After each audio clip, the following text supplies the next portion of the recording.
This is GhanaTalks Breakfast Show, your morning companion.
Good morning, Ghana. Good morning, wonderful listeners of GhanaTalks Radio.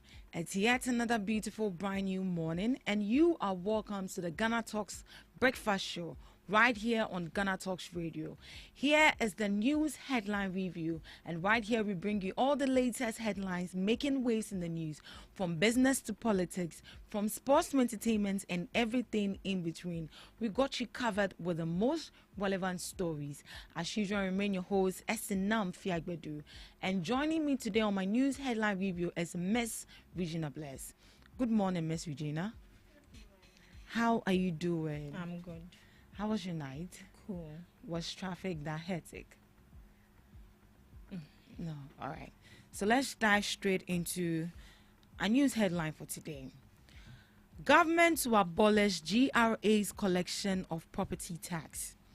Mr. Ahmed Ibrahim, Minister of Local Government, Religious and Chieftaincy Affairs, has announced the government's decision to abolish the centralized collection of property tax by the Ghana Revenue Authority.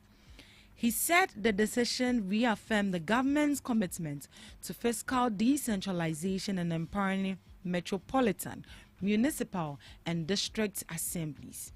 The minister announced in his keynote address at the Urban Property Tax Workshop organized by the African Cities Research Consortium in collaboration with People's Dialogue on Human Rights Settlement and Local Government Network.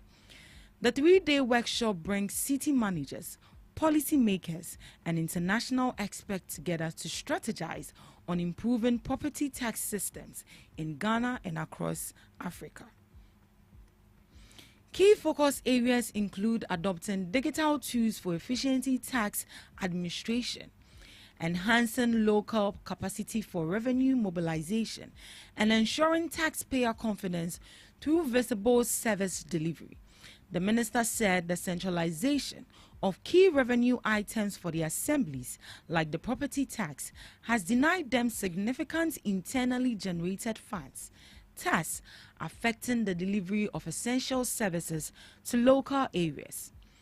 This centralized collection of property tax, according to the minister, undermined the decentralization of fiscal policy measures of the assemblies. He added, when the district assemblies sit down and make the law, the regional minister cannot unmake that by law. So what they are doing, it is just a political bottleneck meant to create more confusion at the local level, he added. Now, what does this mean? The government of Ghana has decided to stop the Ghana Revenue Authority from collecting property taxes. Instead, local governments, which comprises of the metropolitan, the municipal, and district assemblies, will now collect these taxes themselves. This move is meant to strengthen fiscal decentralization, giving local authorities more control over their own revenue. It is expected to help improve local services and increase funding at the local level. So this is it. So from henceforth, the government of Ghana is deciding to stop the Ghana Revenue from collecting property tax, but rather it will now be collected at the local government level. What do you make of it? What's your whole overview of it?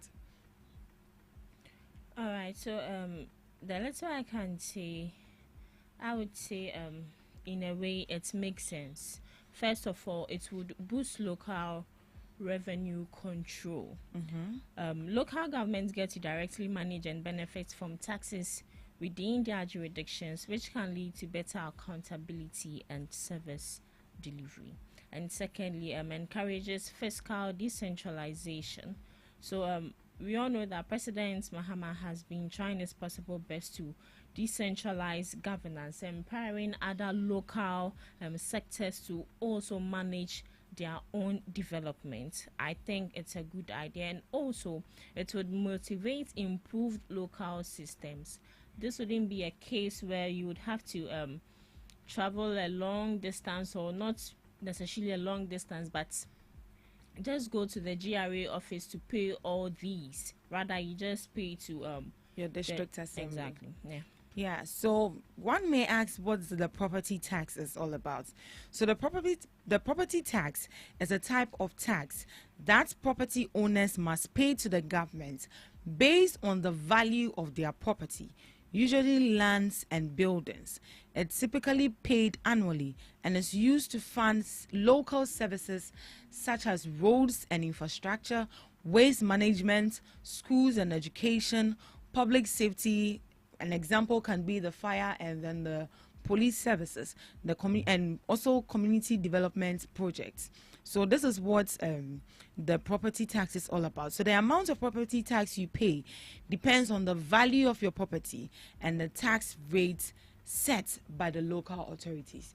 So from henceforth, you don't have to travel all the way to the GRA office to go and pay your property tax. But now it has been decentralized. You can pay in your district. You can go to the municipal assembly and go and pay those taxes, which I think is a good call, and it's not going to cause any kind of overcrowding at the GRA office.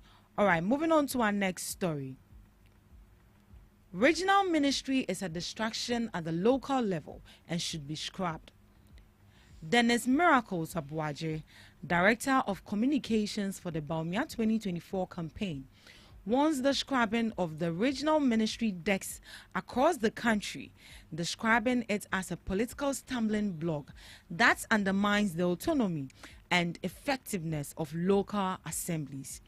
He referred to the regional ministries as a medium for creating unnecessary interference and distractions for the work of metropolitan, municipal, and district assemblies, and an impediment to their operation with true autonomy. He underscored that, by law, the role of regional minister is limited to supervision and coordination. However, he argued that in practice, their influence often extends beyond these boundaries, creating unnecessary interference, blurring lines of authority, and contributing to confusion and a breakdown of accountability within the local governance system. He added, "It is time for us to even dismantle the regional ministry because it is one of the reasons why we are not allowing the district assemblies to function. The district is autonomous. What can the regional minister do to a district chief executive, if not just political persuasion?" Miss Eugenia, what do you make of it? Okay, so he's calling on The the regional abolishment. ministries Yeah. to be abolished. Yeah. Okay, so I feel it shouldn't be scrapped, but it should just be restructured. It looks like at this point everyone is just wanting Things to be scrapped. Exactly. As we said in our first submission, the GRA wouldn't have the authority or wouldn't be in charge of most things again, but rather the power has been directed to the local authorities and all that. And the reason why I think that it should be restructured, because people think it's undermines through decentralization, because the regional ministries take control of almost everything, making it difficult for the smaller ones to even partake in such activities. But it shouldn't be scrapped, because I would say in every hierarchy there's a boss, people that should I say you report to. So the regional ministry shouldn't be scrapped, but it should be restructured. They should just get people, if it's education, if you need to educate these people, you need to educate them and all that. So it's when it is restructured, it wouldn't undermine true decentralization. It would create administrative it wouldn't create administrative overlap, and also politicization of regional governance wouldn't be in. Yeah.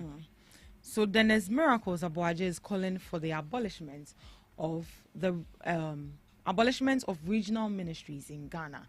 He believes that they interfere too much in the work of local assemblies, reducing their independence and effectiveness Although regional ministers are supposed to only supervise and coordinate, in reality, they often overstep their roles, causing confusion and weakening local governance. He also argued that removing the regional ministry would help district assemblies function more autonomously and efficiently. It means that taking these people off is going to cause some kind of like independence in the in the local governance. So now, who are the regional ministers? Do you mind if you educate us on that? Okay, let me look out for that. So regional ministries in Ghana are government offices headed by regional ministries appointed by the president. Each of Ghana's 16 regions has one. So these regional ministers, each of the 16 regions that we have right here in Ghana, they all have regional ministers. And who are they? They are senior government officials who represent the central government at the regional level. So in other words, in a layman's understanding, I think we can say that they are more or less like the presidents in their region. I don't know, I stand to be corrected though. Or what do you think? Yeah, as you said, regional ministries, they coordinate. So they are more or less not like as a president, but they are bosses. Okay, yes. so they are the head in their region, and they are part of the executive branch and report directly to the president. So they go and report directly to the president. And what do? They coordinate government activities in the region. As you mentioned, they supervise the implementation of national policies by the metropolitan, municipal, and district assemblies. They also ensure peace and security in the region. They facilitate communication between the central government and local government. They support development planning and monitor government projects. That is it. Do you agree with that? Yeah, I do agree. So now let's look at the local assemblies, since it looks like from what Dennis Abuaje is saying, he says that the regional ministries interferes with the local assembly. So now let's learn about the local assemblies, what they do, and then their role as well. So local assemblies in Ghana are the metropolitan, municipal, and district assemblies. They are the main local government bodies responsible for governance and development at the community level. So here, they are community at the community level, local people. So we can say the assemblymen and women and the unit committee members. These are all form parts of the local assemblies. And then, so they are the metropolitan assemblies, the municipal assemblies, and district assemblies for rural and less populated areas.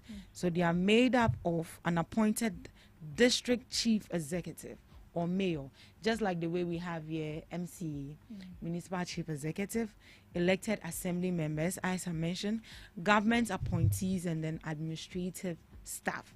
Now what they do, they provide basic services like water, sanitation, waste management, and then roads. So you see, when you go to a particular vicinity, the place is very dirty and maybe water is not really flowing. The next in line they go to is the assembly member and the local government. What is happening? Our water hasn't been flowing. I think that is when they go and sit down and re-strategize and then take decisions as to if maybe pipe bina, pipe will be if they have to go and speak on behalf of the people at the Water West or something. I'm just saying. So promotes local development, including education, health, agriculture, and infrastructure. They collect local taxes and fees, just like how we have the AMA officials going about collecting local taxes and fees, right? Yeah, okay. So let's move on to our next story. Minerals Commissions deploys 453 blue water guards to combat illegal mining. The Minerals Commission has officially begun the deployment of 453 blue water guards across 7 metropolitan, municipal, and district assemblies in the Western region. This initiative aims to protect the region's water bodies from pollution caused by illegal small-scale mining activities. These 453 personnel form part of a larger national plan to train and deploy 2,000 blue water guards. They completed their training under the Ghana Navy on April 14, 2025, and are now set to operate in collaboration with both the Navy and the Ghana Police Service.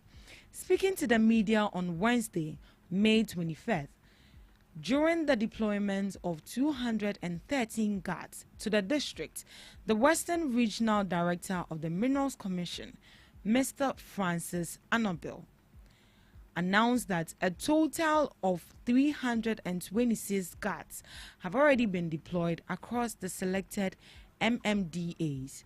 He emphasized that the deployment exercise is ongoing and will continue until all trained personnel are stationed. Mr. Francis urged beneficiary communities to welcome the guards and offer their support, stressing the importance of community collaboration in achieving the program's goal. He further clarified that the guards will not be operating independently, but in close coordination with the police. He added, "These individuals have completed their training, and it is now time for them to go into the field and begin the work they were trained for," he explained. "We thought it is wise to present them to you so that if you see them in the community, you will know they are on official duty." So, the Minerals Commission has deployed 453 blue water guards to combat illegal mining. And this is particularly in the Western region. Ms. Debbie, you are welcome. How are you doing? I'm fine. How was your night? Great. We missed you a bit, but thank God you are here. Thanks for your words so sweet. All right. So this is what we have at hand as of now. The Minerals Commission has deployed 453 blue water guards to combat illegal mining. Yes. Well, I think in as much as we criticize this blue water initiative, it has employed people, because these are youths that have been employed, and I'm not sure they are going to see to it that they kept illegal mining without them being paid, right? Yeah. Because you cannot work for free. You're definitely going to get something. But in as much as I don't really support this initiative, because I feel like it is not the way to go, because we've seen previous governments putting in measures, a whole lot of measures. What didn't we see? But then at the end of the day, it yielded no result. And even though they said they were putting in great measures to keep illegal mining, that was when we saw a massive, destruction of our lands and water bodies. And this is an initiative the government has also brought on board.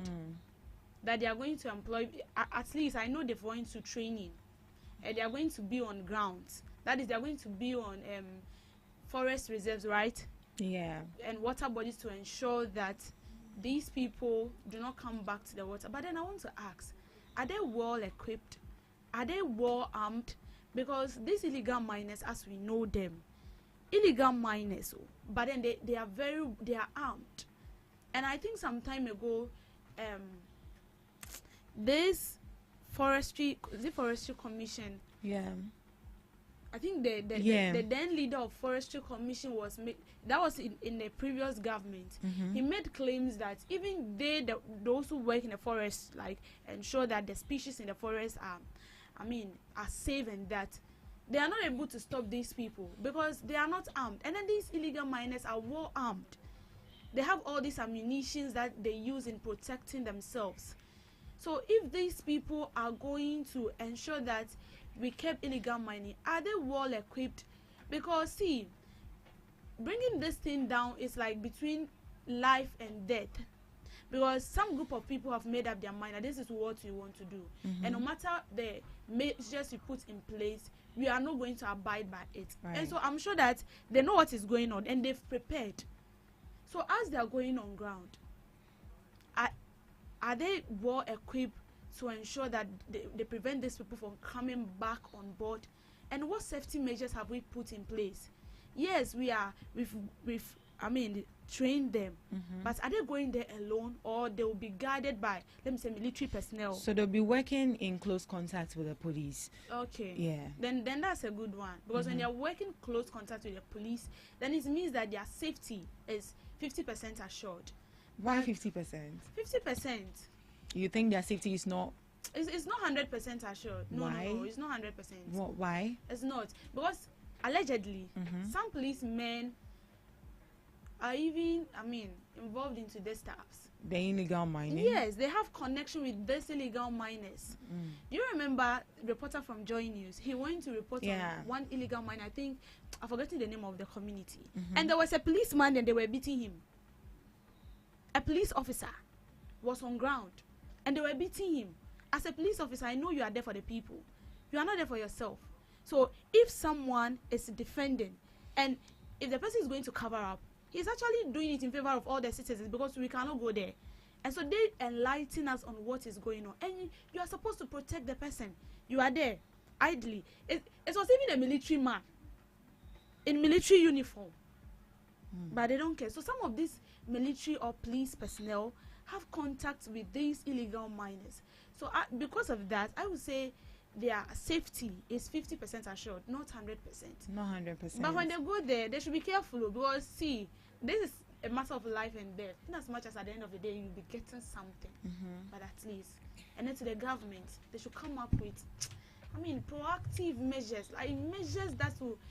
What are some of the measures would you term as proactive? So you think the Blue Water Initiative, the Blue Water Guards are not competent enough to fight?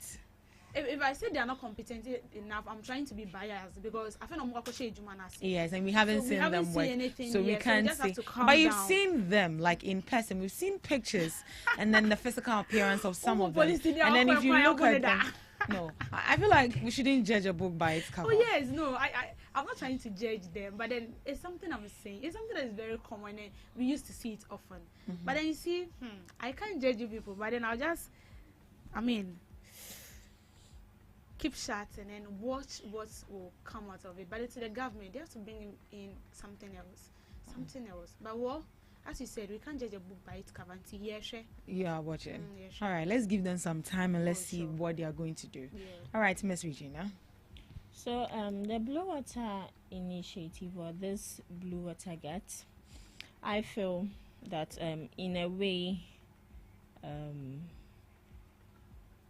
we need to give them the chance to show what they have, because I believe that they've been trained and they've undergone intensive training at the Ghana National Ghana is a naval